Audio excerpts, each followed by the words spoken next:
Hi everyone, my name's Eagle. I'm the editor and the publisher over at No Earth Comics, and today we're going to do something that's really a third installment in the Diversity in Comics series of videos I've been doing. And we're going to talk about something that's very specific today, and that is philosophical diversity in comics. About 2 or 3 weeks ago, a man named John Del Araz did an article that basically was calling out Marvel Comics and pointing out that the real diversity problem at Marvel was the fact that everybody who's on the writing staff there is either medium left or far left, and in some cases regressive left. And if you don't know what that is, Google it. You'll be amused. So and this brings home, I'm not doing this to beat up on Marvel, even though it seems like I've been doing that a lot lately. No, what I'm doing is using this as the example on where we need to go with this video today. So, philosophical diversity is something that's not seen very often in comics, and this is diversity of thought, diversity of beliefs, diversity of religion, diversity of culture, diversity of all sorts of things that has nothing to do with external appearances. And what we wind up with oftentimes is a group of people in a comic book who have all of these wonderfully diverse skin colors: white, brown, black, yellow, blue, green, whatever. And they have this diversity of sexual orientation. They have this diversity of gender. What they don't have is diversity of philosophy. And so what it ends up is everybody on the team agrees with each other. And then they will toss in conflicts. And these conflicts come across as false. One person will have an unreasoning bias against another member of the team, with no explanation whatsoever other than a superficial one at best. And in the course of the story, at some point in time, this unreasoning bias will all of a sudden turn very, very reasonable and go away. This isn't conflict, by the way. This is artificial. So when you have a group of friends in real life, these friends don't agree on everything. Even if you are 90% the same political and social affiliation, that other 10% is a killer. I'm serious. You will get into arguments with your best friends over something that if you sit down and graph it out, you have less than a 5% difference in opinion. But those little differences become extreme when you are in close proximity with somebody, and this is something that you discuss quite often. And the thing is, this is part of the conflict of life. And as writers, this is something that needs to be expressed in conflict within a story. But what happens often is that we don't see this type of conflict in stories. What we instead see is a more artificial style of conflict. And this is because all of the characters in the story tend to reflect the writer's philosophical outlook on life. And this is a mistake. And this is part of the problem with comics today. What we need in comics is a greater diversity of philosophy within the characters. Because we get complacent. Let me retreat just a little bit here so that I can bring this attack in a little bit closer, and so that you can understand where I'm coming from a little bit better. No man is a villain in their own eyes. You need to remember that. You need to remember that in everyday life. You need to remember that as you're going through dealing with other people. No man is a villain in his own eyes, or woman. The thing to remember is that people believe in their philosophy. They have it ingrained in them. There's a certain phenomenon called the blastback effect, where if you attack somebody's personal beliefs, if you attack somebody's philosophical core, they're going to respond with verbal violence. They're going to respond with argument. It's no longer a debate. They are now arguing, and they can no longer see facts. They can no longer see logic. They can no longer see reason. And don't be shaking your head at me and going, well, I'm not like that. Yes, you are. Everybody is like that. Everybody gets defensive and irrational when their philosophical core is attacked. Everybody. It's part of being human. It's part of the fight or flight mechanism built into each and every individual human. You have to train your mind to be rational. Your mind, Heinlein said it best, man is not a rational creature. Man is a rationalizing creature. That means you're not actually being rational about most of the things that you do. You're rationalizing them after the fact. Well, I did this because of that. No, you didn't. You did that because that was what your hindbrain told you to do in the moment. And you're trying to figure out why you did it afterwards. So, having philosophical diversity within a comic book is important. And the reason it's important is because this is how we use characters to show different points of view. And we use character, and we don't do this for the purposes of straw manning the argument. And by straw manning, I mean creating a false argument so that we can knock it down easily. We do this to actually show differences of opinion. We do this to show how people think and make our characters more compelling, make our characters more interesting, make the comic more fun, make the comic more believable, make the comic more interesting to read.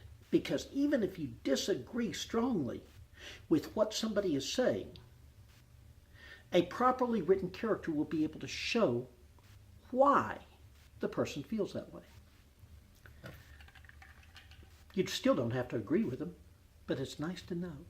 It's nice to see how they are not the villain in their own piece. And this is something that is important. And if you're thinking, well, no, Eagle, you're wrong, I'm going to point this out to you. Your favorite villains are the ones you can identify with.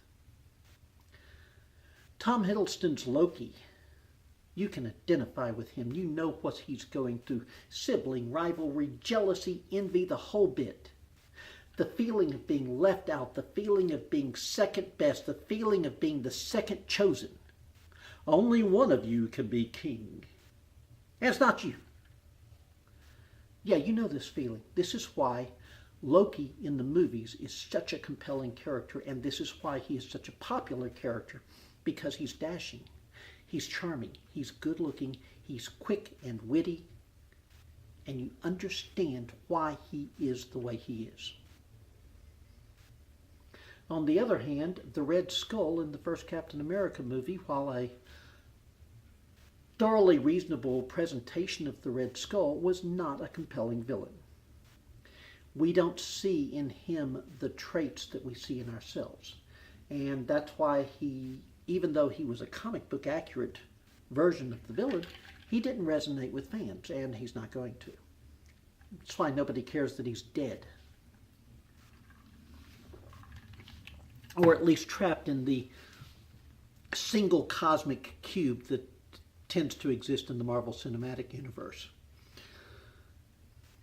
Unlike the Marvel comic book universe, where you can't swing a dead cat without hitting one. So, as comic book fans, seeing different points of view helps us to see parts of ourselves in the characters. Having compelling villains means points of view that we strongly disagree with. Having compelling heroes means points of view that we disagree with. And this is why philosophical diversity is so important. And this is one of the reasons why, if your comic book universe that you are following goes into a very narrow band on the philosophical spectrum and stays there, you're going to get bored. You're no longer going to want those comics. You're going to be going towards other companies that provide you with a more diverse experience. And by diverse, once again, for the purposes of this video, we are not talking about any type of diversity other than philosophical diversity. And then we come into the next part of the problem for philosophical diversity in comics. And that is that often what we wind up with is a case of false diversity. Okay, this character is from this country or from this religion, and therefore they are now diverse. Except then we never touch on that religion other than a throwaway line every once in a while. We never touch on that country other than a throwaway every once in a while. And what's the point? Literally, what is the point of doing that? Why do you do that and expect people to be engaged by this? Why do you do this and expect people to think that this is something wonderful? It's not. One of the things I loved about Storm, being a street kid who grew up as a thief in Cairo, was we got to see flashbacks of that. That was cool. We got to see how she grew up. We got to see how the people worshipped her as a goddess, how that made her uncomfortable, but it also gave her a level of arrogance that informed her whole character. This was a well thought out. Say anything else that you will about Chris Claremont. The man is a genius at character development. His plots, action, overarching plots, the whole bit. You can complain about all of this, but the one thing that you cannot complain about Chris Claremont is his characterizations are untouchable. His characterizations create a diversity of philosophy that really you don't see in comics anymore, and that's a shame.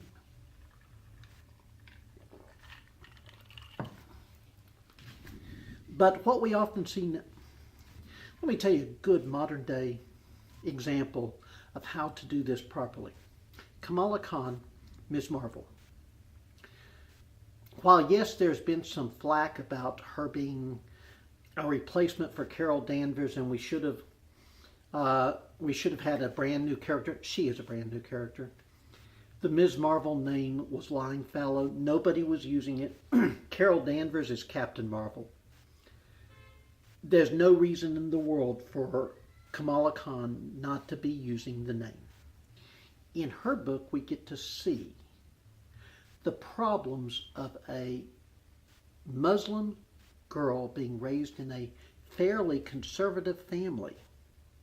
She is a more liberal person, and her family is not treated as evil because they are conservative and more religious than she is. They are treated as normal.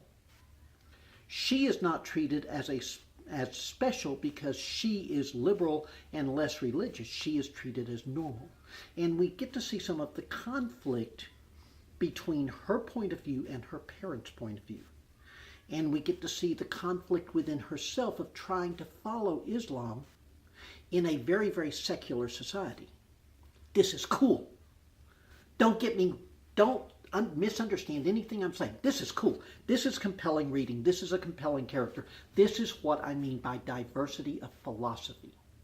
Now think about all the books you've picked up where everybody in the book is basically the same philosophical mindset. Doesn't matter the skin color, doesn't matter the gender, doesn't matter the sexual orientation, doesn't even matter the religion. Everybody is the same philosophical mindset. And how well does that work for you? This is something that comic books need to address. This is something that fans need to impress upon creators that they want. And this is the way that we get better storytelling. This is the way that we get better stories. This is the way that we get better comics, is by praising those creators that bring philosophical diversity to our stories. praising those comic book companies that embrace philosophical diversity in our stories. Because in the end, comics are selling to one audience, and that's us. Okay? The people that have been collecting, the people that are going to be collecting. And the only way to really change it is not by complaining so much about the negativity that we see, but also praising the positive, supporting those comics that you read that are giving you what you want. We've got a, boy, that was almost a disaster. We've got a comic over at No Earth called Johnny Reb. Now, Johnny Reb is set in a modern day Confederacy. And at the top of every page, I stole an idea from Frank Miller. If you are going to steal, steal from the best. I stole an idea from Frank Miller. And I've got a news program or a talk show as the top 4 panels on every page. And this is a rotating blend of these different talk show hosts, these different newscasters, these different radio hosts. And the idea was to show a lot of exposition within the world as well as a lot of philosophy within the world. And most of these newscasters are based in the Confederacy, which has censorship to a degree, so they're having to be careful about what they say. But they also represent a very, very wide range of political and social outlooks. And this was a very difficult thing for me to do as a writer, because I'm extremely liberal socially, and I am extremely conservative as far as the government goes, fiscally conservative. And I am very much a libertarian. And I believe that personal liberty is the foundation of everything. So this is my personal philosophy, and I had to get inside the heads of every single one of those newscasters and their varied political and social positions. Most of them I do not agree with. But I had to write them in such a way as they came across not just believable, but understandable. You have to read that and understand that they are giving you their deeper feelings, their deeper beliefs, their core philosophy, and you have to do it without seeing them as just a caricature or a straw man, because that's not what I'm trying to do. I'm trying to show the different political thought occurring within the Confederacy from different points of view. And I'm also having to deal with the fact that the Confederacy on No Earth has a very, very strong tradition of sexism and racism and religious discrimination, because they actually have a state religion of Baptist. And so there's all sorts of discrimination going on, and it is ingrained within the culture. But there's also people that recognize that this is wrong, and they're trying to fight it in very subtle ways, because they can't fight it overtly due to the Confederate Security Department and due to the censorship of the airwaves. And so it's like one of our newscasters is from Radio Free Texas, which is over the border in the Republic of Texas. And so he gets to say a lot of things that the regular newscasters can't. But in the end, I as a writer had to go inside each and every one of these characters and write from their point of view. And this is a writer's job. And if you don't have this type of philosophical diversity in your comics, in the stories that you're being told, then you're getting a very one-sided comic. And what's worse, if the writer is using these other philosophical views as straw men to be knocked down by the hero, then you're going to get a very preachy comic. You're going to get one that not only doesn't satisfy you unless you exactly agree with the author, but you're going to get one that oftentimes feels preachy even if you do agree with the author. So that's pretty much what I wanted to cover on this subject. Philosophical diversity is something that we need to strive towards as comic book fans, we need to strive towards as comic book creators, and we need to strive for as comic book publishers. It's something that's been an important part of comic books in the past, and I'd like to see it become important again. I'd like to get out of the idea that when I pick up a comic book, it's all going to be coming from one point of view that not only do I not have a lot in common with a lot of times, but is trying to demonize good portions of the country. So hopefully, this is the last video I've got planned in this particular little series. Hopefully I don't need to make a fourth one. I can go on to other subjects. But I felt like I wanted to cover diversity in comics from the 3 different approaches that I've done with it so far, and try and make some points of view clear to people, because so many people who are on the other side of arguments tend to throw names at the people that are on one side of the argument, and this goes both ways. And I'm wanting there to be a little bit more rational discussion. I'm wanting there to be a little bit more back and forth, a little bit more debate instead of yelling. If you have any comments at all about this or any of the previous videos, please leave them. I want to hear from you. This series of op-eds videos is something that I want a lot of feedback on. I want some discussions in the comments, and I will respond to every single comment made. So, thank you for tuning in. If you haven't done so, please go check out no-earth.com. That's where No Earth Comics is. I'm going to link to No Earth in the description. I'm also going to link to our Patreon in the description because, you know, our creators could use a little tip here and there. Thank you very much.